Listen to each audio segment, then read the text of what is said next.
কোনোভাবেই ছাড় পাবে না পেহেলগাঁওয়ের হামলাকারীরা। বিশ্বের যে কোনো প্রান্ত থেকে খুঁজে বের করবে ভারত। জোরালো এবং স্পষ্ট ভাষায় হুঁশিয়ারি দিলেন প্রধানমন্ত্রী নরেন্দ্র মোদী। প্রধানমন্ত্রী বুঝিয়ে দিলেন, মুখ বুঝে সন্ত্রাস সহ্য করার দেশ ভারত নয়। জঙ্গিদের শনাক্ত করে খুঁজে বের করে শাস্তি দেবে সরকার। 48 ঘন্টা আগে দেশে ভয়াবহ জঙ্গি হামলা হয়ে গিয়েছে। শোকের আবহ থেকে এখনো বেরোতে পারেনি আমজনতা। সরকারের তরফেও যে তৎপরতা নেই তেমন নয়। বুধবার নিরাপত্তা বিষয়ক মন্ত্রী গোষ্ঠীর বৈঠকে একাধিক কূটনৈতিক সিদ্ধান্ত নিয়েছে সরকার। সিন্ধু চুক্তি বাতিল, আটারি সীমান্ত বন্ধ, পাকিস্তানিদের ভিসা বাতিলের মতো একাধিক সিদ্ধান্ত নিয়েছে কেন্দ্র।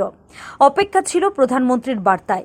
প্রথমবার প্রকাশ্যে পহেলগাঁও নিয়ে মুখ খুলেই প্রধানমন্ত্রী বলে দিলেন, ভারতের আত্মায় আঘাত করার দুঃসাহস যারা দেখিয়েছে তারা ছাড় পাবে না। পৃথিবীর যে প্রান্তে লুকিয়ে থাক তাদের খুঁজে বের করে মারবে ভারত।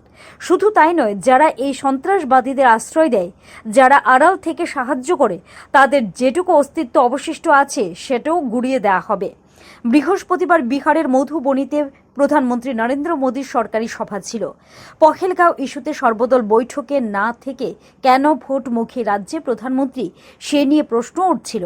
এদিন সভার শুরুতেই প্রধানমন্ত্রী বুঝিয়ে দেন, সরকারি কর্মসূচিতে যোগ দিলেও পহেলগাঁও নিয়ে তিনি ব্যথিত। সভার শুরুতে পহেলগাঁওয়ে মৃতদের প্রতি শ্রদ্ধা নিবেদন করতে নীরবতা পালন করেন তিনি। তারপরেই প্রধানমন্ত্রীর মুখে কড়া বার্তা শোনা যায়।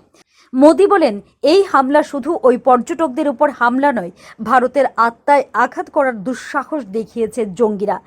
এমন শাস্তি দেব যে ওরা কল্পনাও করতে পারবে না। মধুবনী সভায় এতক্ষণ হিন্দিতেই বলছিলেন মোদী। তাৎপর্যপূর্ণভাবে এরপরই তিনি ইংরেজিতে বলা শুরু করলেন। উদ্দেশ্য গোটা বিশ্বকে বার্তা দেওয়া। প্রধানমন্ত্রী বললেন, বিশ্বের যে প্রান্তে লুকিয়ে থাক জঙ্গিরা, তাদের খুঁজে বের করে মারবে ভারত। যারা সন্ত্রাসীদের আশ্রয় দিচ্ছে বা আড়াল থেকে মদত দিচ্ছে, তারাও ছাড় পাবে না।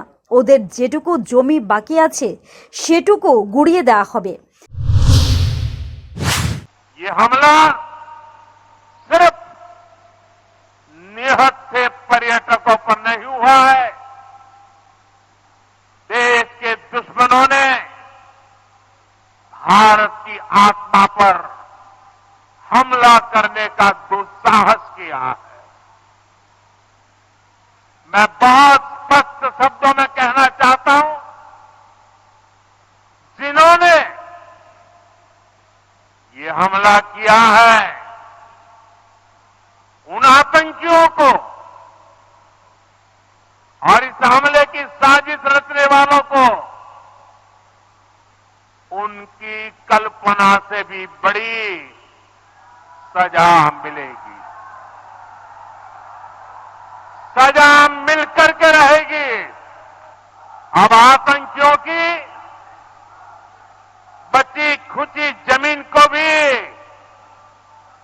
मिट्टी में मिलाने का समय आ गया है।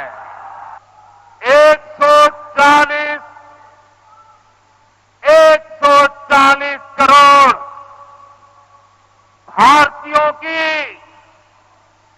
इच्छा शक्ति अब आतंकी आकाओं की कमर तोड़ कर रहेगी। প্রধানমন্ত্রীর ইশারাতেই স্পষ্ট, পহেলগাঁওয়ে হামলাকারী এবং তাদের মদতদাতাদের খুঁজতে আগামী দিনে বড়সড় পদক্ষেপ করতে চলেছে Naya Dilli. Bureau report, headlines Tripura national.